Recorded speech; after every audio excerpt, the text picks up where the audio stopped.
Okay, we're here at camp and we are going to go out and gather firewood. So as I look out through here, I can see laying down on the ground just limbs laying sideways like they've been broken off, just dead limbs everywhere. So that's what we're gonna go get. Today is Fire Making 101 and we are going to gather up some firewood. That right there is good. If it feels really light, then it's too far gone, it's too dead. But when it's got a little weight to it, that right there at the very end where it's mushy, that's not gonna do you very much good.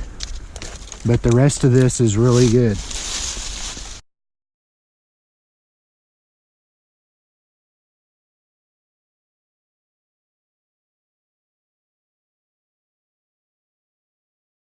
Most of your national forests do not allow you to cut down anything green. So this is your only option, but it's also your best option. This stuff right here makes the best fires. Green wood, although it does burn, it takes a lot of heat to get it to burn.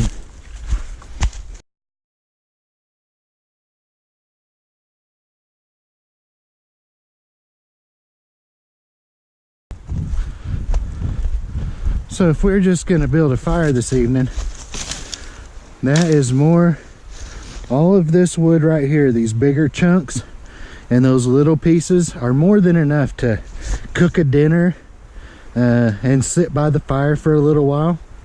Now that we've gathered our wood, now we need to gather tinder.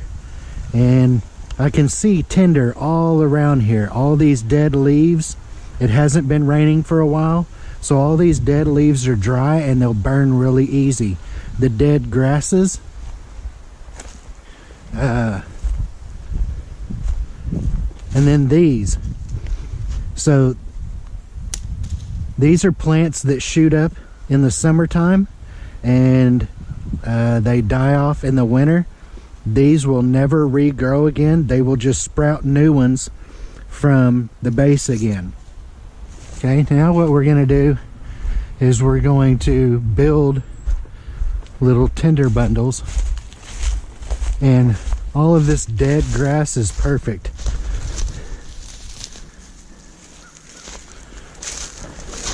This stuff burns really good.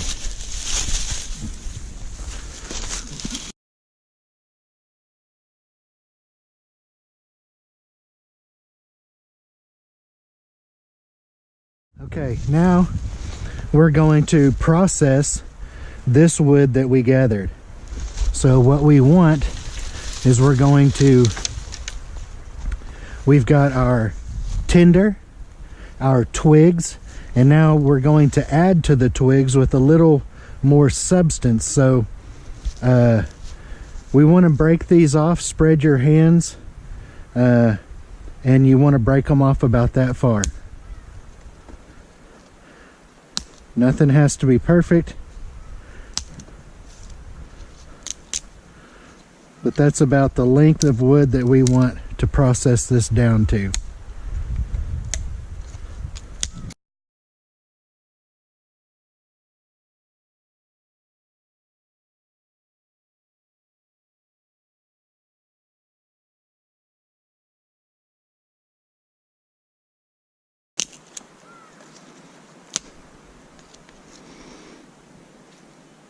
Then you're going to get into your larger burnable sticks.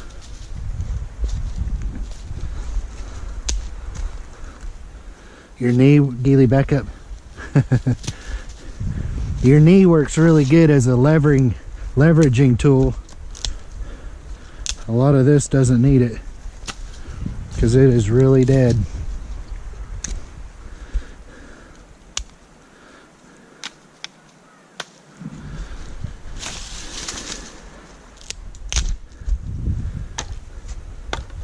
Okay, there we have it. So we've got our tinder, we've got our really small twigs, we've got our medium-sized twigs, our larger twigs, and then our main wood for the fire. You don't need as much on this side as you do on this side. So this is for getting the fire started right here, but this is what keeps the fire going. So you're going to need more of this than you will of this.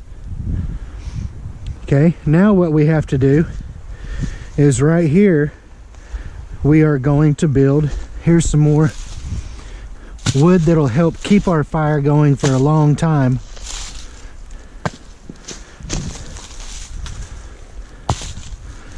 And this was our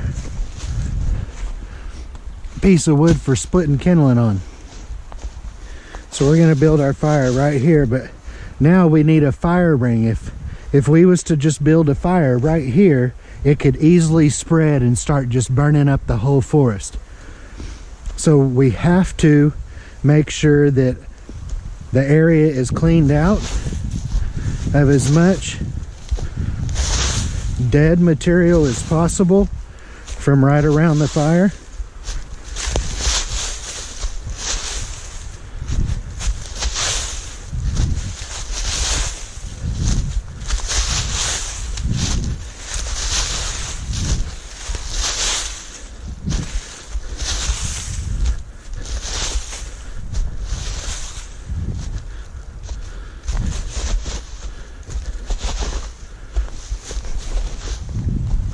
And this is going to be where our fire will be built. This is also some good burning material.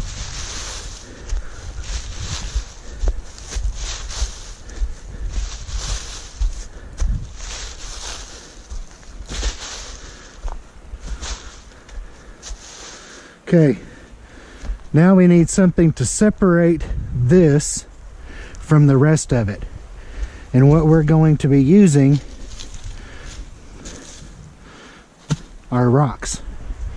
So we've got a whole bunch of rocks down here in the creek, and we're going to try and get the rocks that are up off of the creek a little more than the rocks that are down in the water, and I'll explain that to you here in a little bit.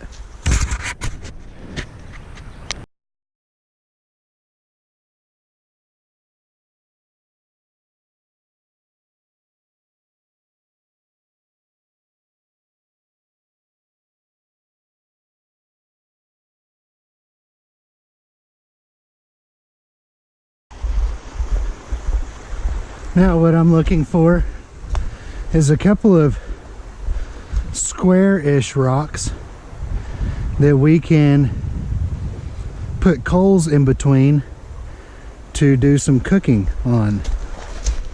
They need to be roughly about the same size. This will be a good one. And this one right here could be a good one.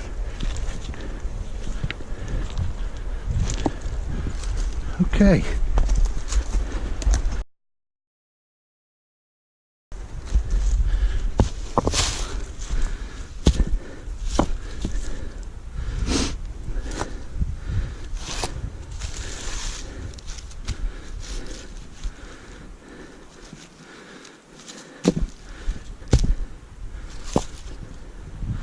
Okay, so now we've got some kind of protection holding our fire in place.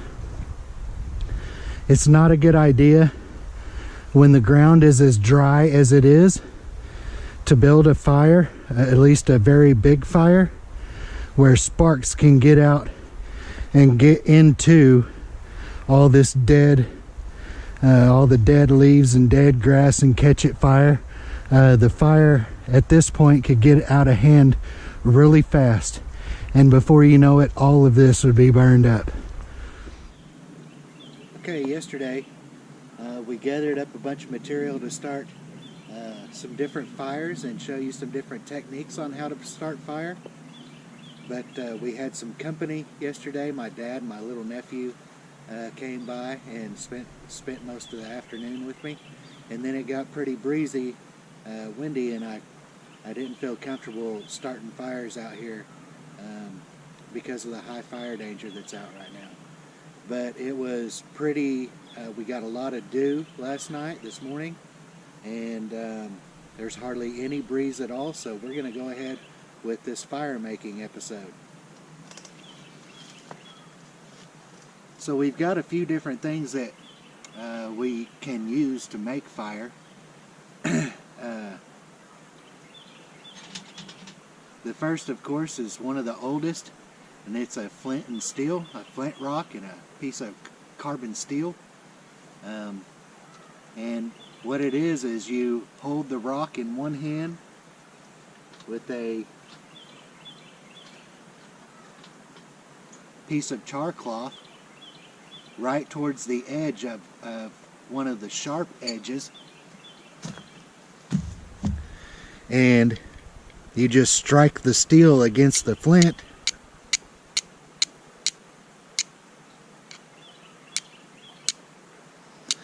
and wait for a spark to land on the char cloth.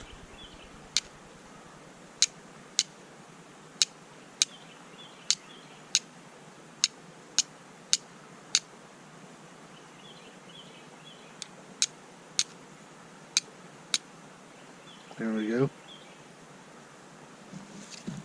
I'll get in the shade where you can see it.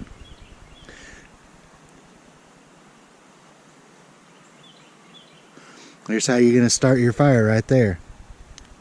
So we'll put that out for right now.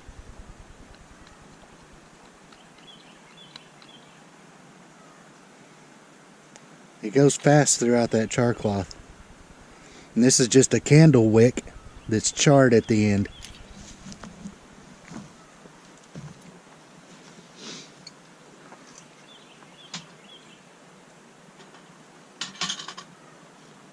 Another device that you can use is called a ferros rod, and this is an alloy metal, and when you strike a sharp, hard object against it, it creates sparks, pretty hot sparks.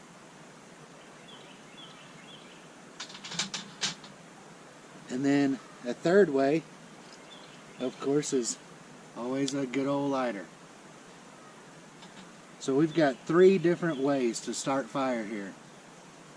Of course, there are a lot of other ways. There's a bow drill, a hand drill, magnifying glass, and we're not going to go through all the different ways of doing it, but I want to show you the basic principles of how to get a fire started and the different materials that you need to do that.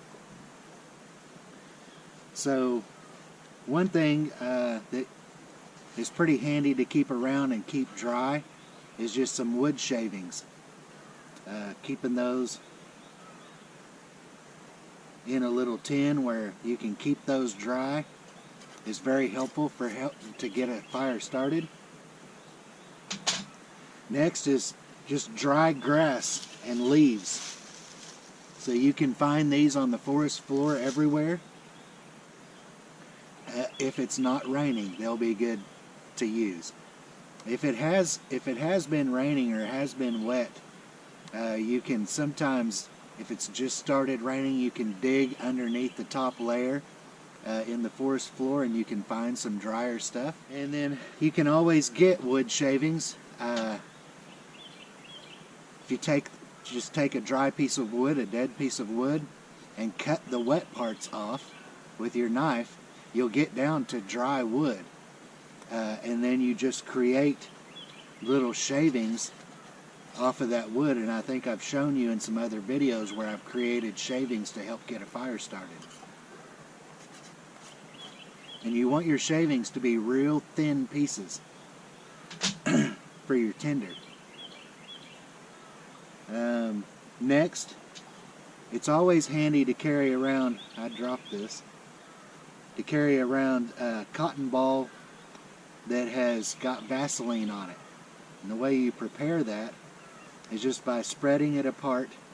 It's got Vaseline around the outside edge of the cotton ball, but you'll rub your fingers and get that Vaseline on your fingers and rub that throughout the rest of the cotton ball.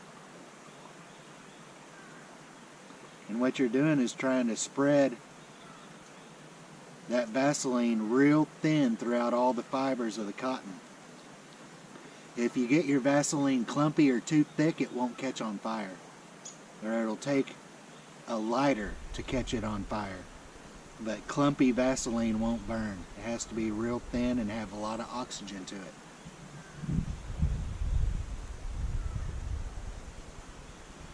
So that right there, just a spread out cotton ball and rubbing your fingers all over it, that right there is going to catch fire real easy.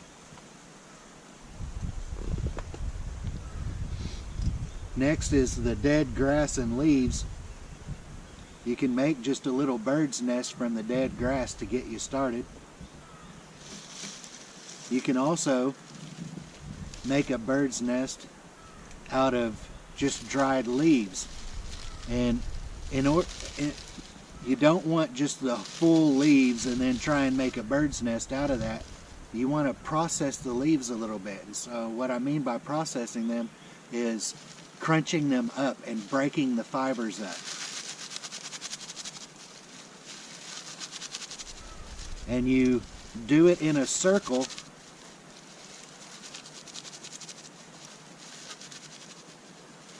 so that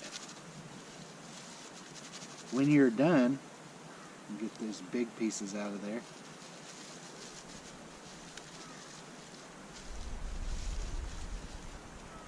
Those are not helping.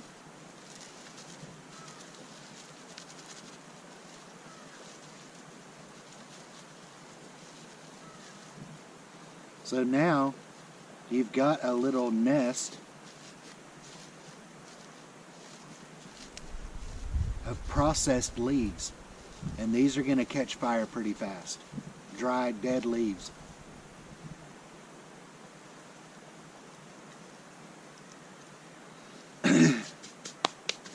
So now we're going to get to the point, we've got our instruments to initiate the spark or the flame.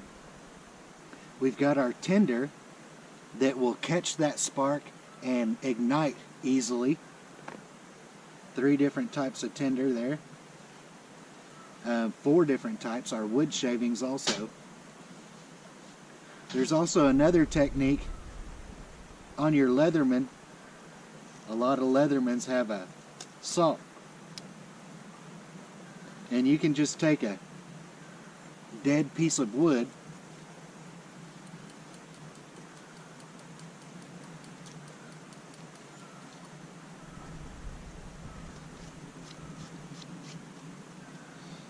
and saw into that wood and catch your shavings on something.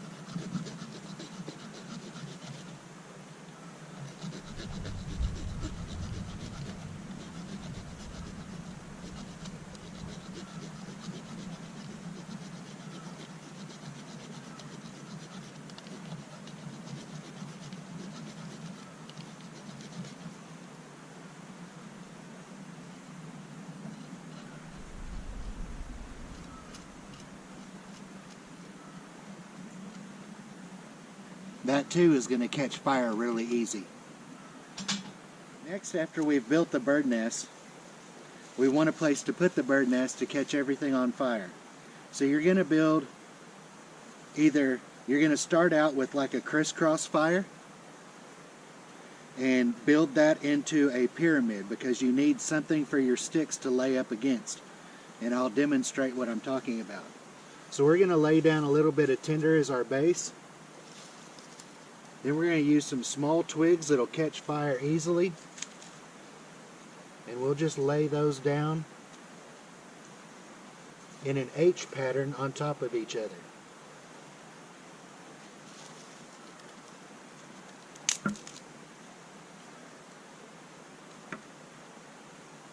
And the reason why you build it in an H like that is because it allows air to flow up in these gaps.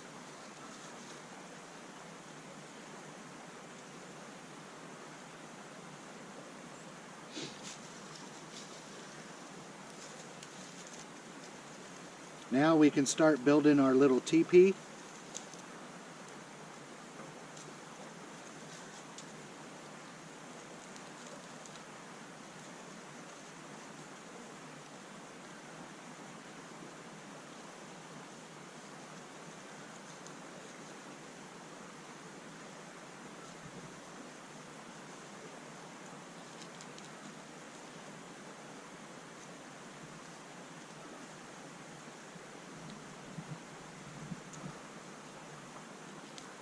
And we want to leave, I'll leave this side open where you can see what we're doing.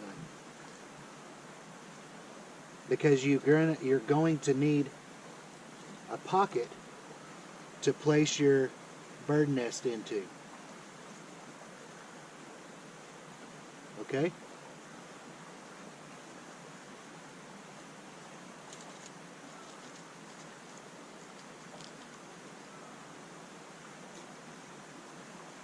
Now we can just go to laying sticks in there.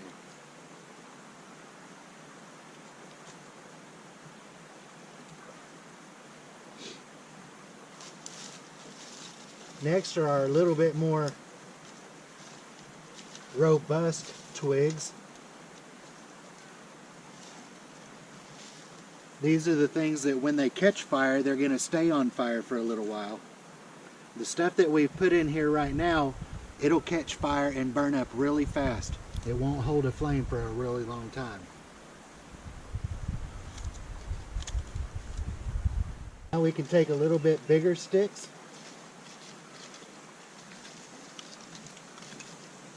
And you don't want to completely close your pyramid in because you want air to get to it.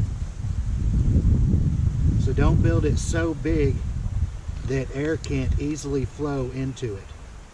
But you want enough wood there to where when it catches fire, it stays on fire, and then you can start building it after that.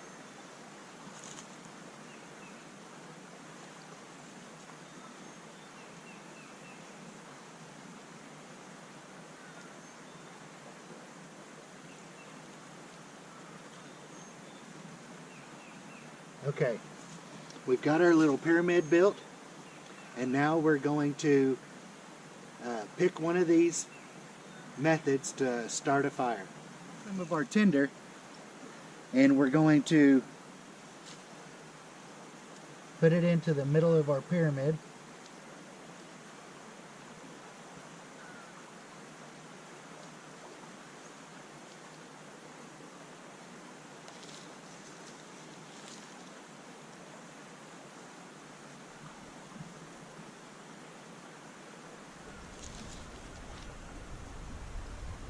Take our cotton ball soaked in Vaseline.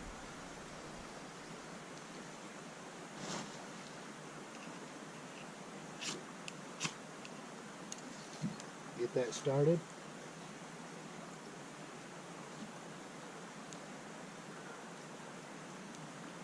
Works every time. That's why I keep cotton balls soaked in Vaseline, is because whether you've got dry tinder or wet tinder, all of these leaves and grass, there was a lot of dew this morning, and so everything got soaked pretty well.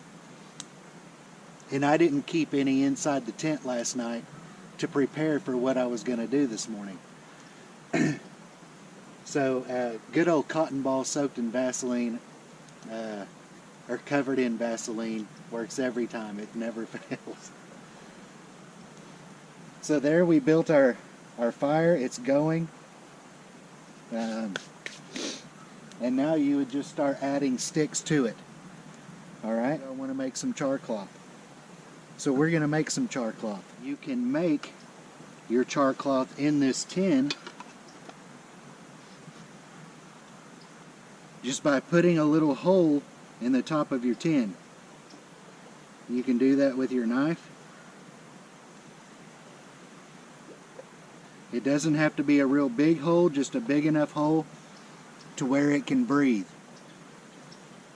And then you just set that right in your fire.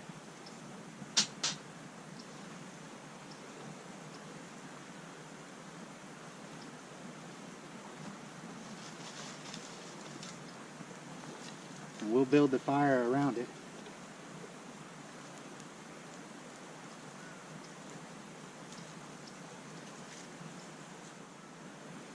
These rocks, when you first get them, they are full of water. All these rocks are porous, so when it rains, it soaks into the rock.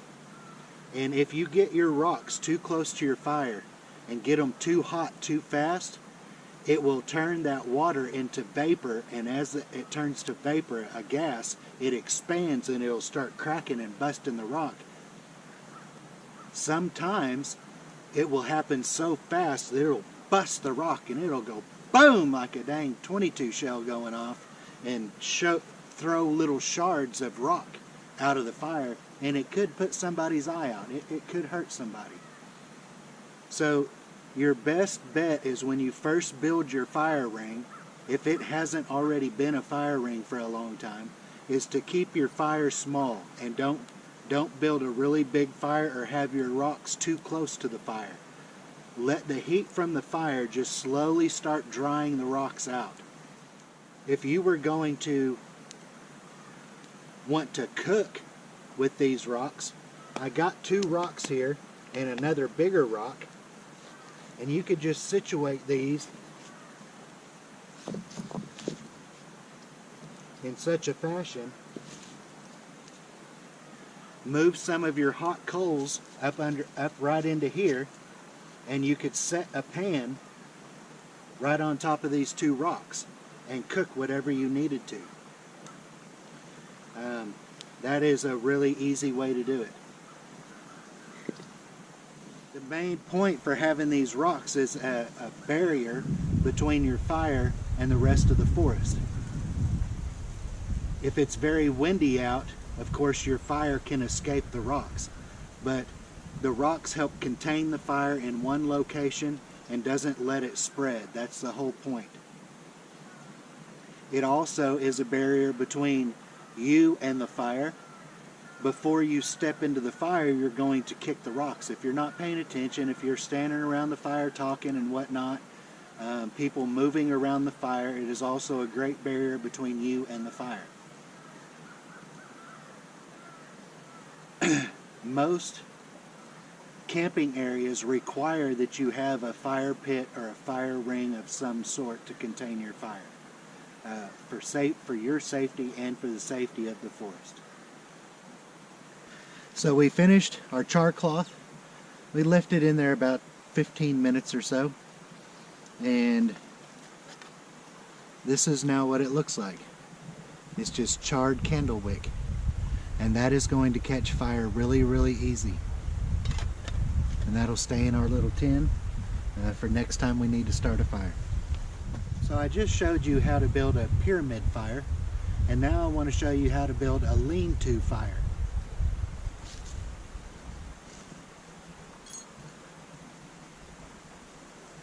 So first thing, we're going to take a large stick, a large piece of wood, and that is what we're going to have as our base. Next, we'll take some little pieces of dried twigs, and those will go right up against our lean-to. You're building a gap right up under here to put your bird's nest. On top of the twigs that catch on fire real easy, we're going to put some more twigs that will stay on fire a little bit longer. Okay, now we're going to take our little bird's nest of grass, dried grass, and it's dried out a little bit this morning. Things seem to be a little bit drier. Hopefully within a couple of strikes we'll get this thing going.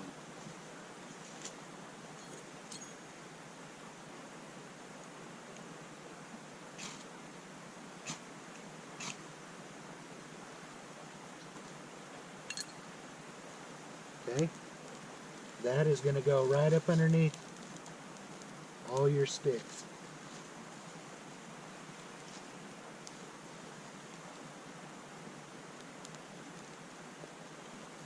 And what that does is allow airflow underneath your kindling to catch fire. A fire needs air.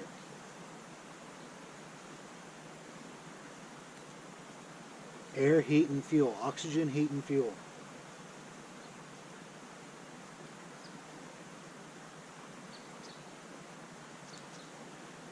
If it feels like it's being smothered a little bit, just move your sticks around to give it some oxygen. It needs plenty of air.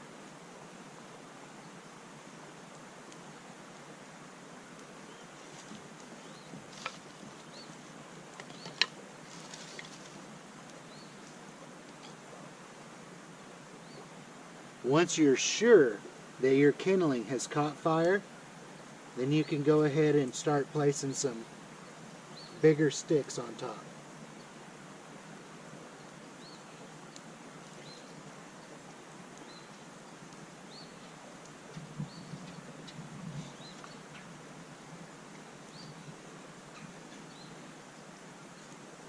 And you'll just keep building your fire against your big block of wood, allowing that airflow to get up underneath it, and allows the fire to burn hotter.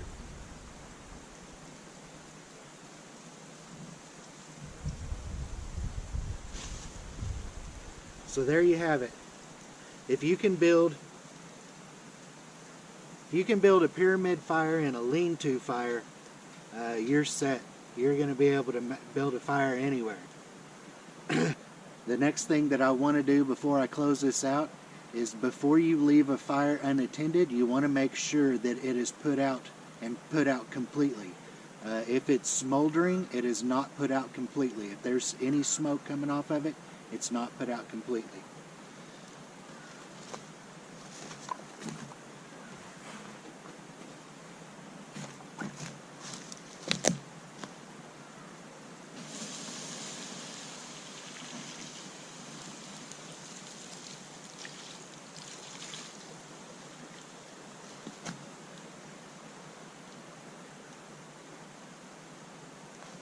Don't just, once you've poured your water on it, don't just walk away from it thinking that you've got it. Make sure you stay here, spread your wood out,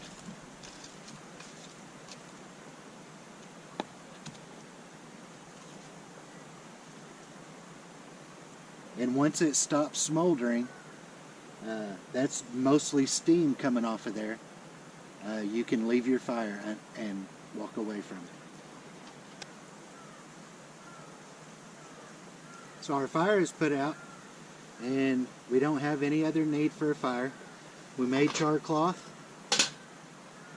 I showed you another way of just, if you have a little screw-on lid that you can hold little shavings of wood. Little shavings of fat wood are even better.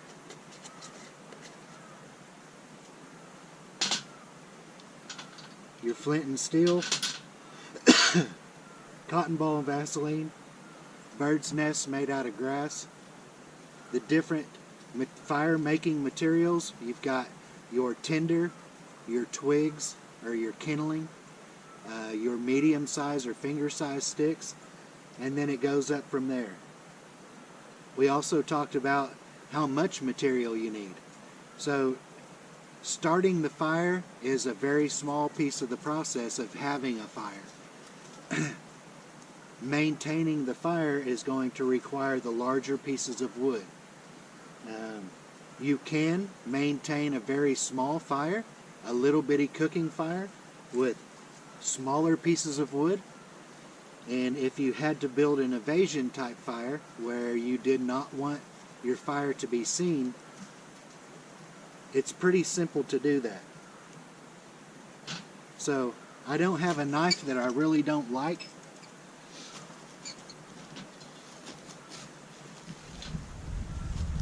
But this is something you don't see in a lot of other people's videos because they probably don't know this. But if for some reason you ever had to be out and not want to be found, and it was cold and you needed a fire, or you needed to heat up some water or something, and you don't want people tracking you or following you, one sure way of being able to do that is building an evasion fire. So what an evasion fire is cutting an H in the ground.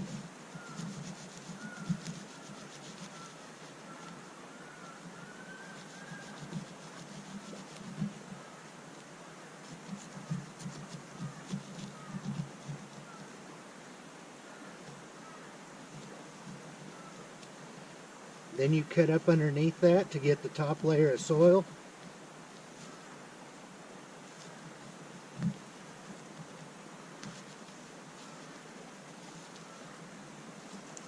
And you fold the soil back out of the way.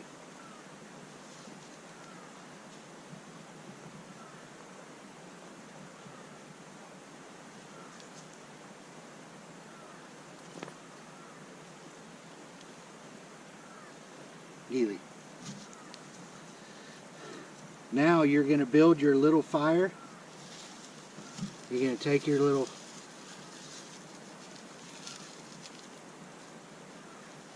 bundle of tinder. You're going to get you some really little bitty twigs.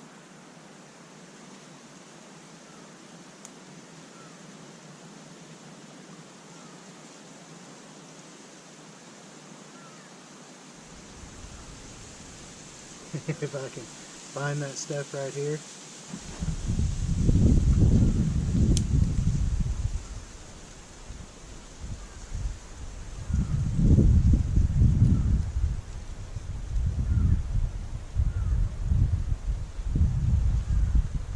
However, whatever method you have to start the fire,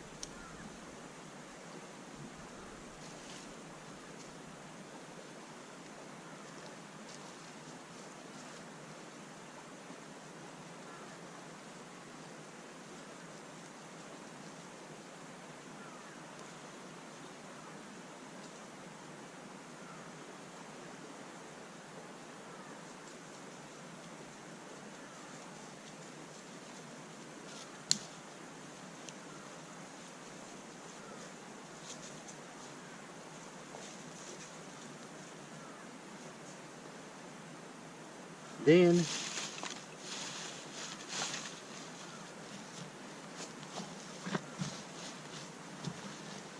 you sit with the fire in between your legs like this, and you wrap your coat or your poncho or whatever you have around you so that nobody can see this flame.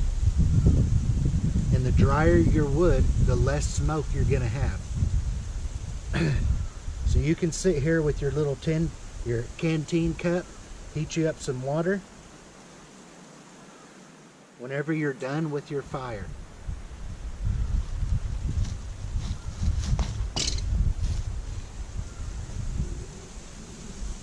you smolder your fire out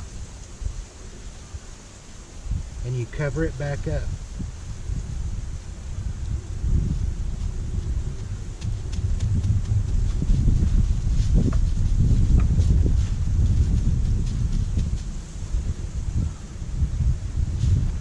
This way, anyone tracking you, anyone walking through the woods will never be able to see that you had a fire there.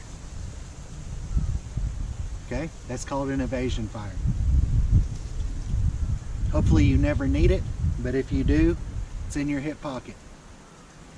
All right, so if you guys have any questions or comments, please leave them below. I know I didn't go into full detail on every single way, every method of building a fire, but I just wanted to give those people that don't know how to build a fire a base on what to go off of. I think that just about anyone after watching this could go out and be successful in building a fire. And I hope you all the best of luck. Please get out there and enjoy the great outdoors. Thank you for staying with me, and stay tuned for another episode on something else. Later.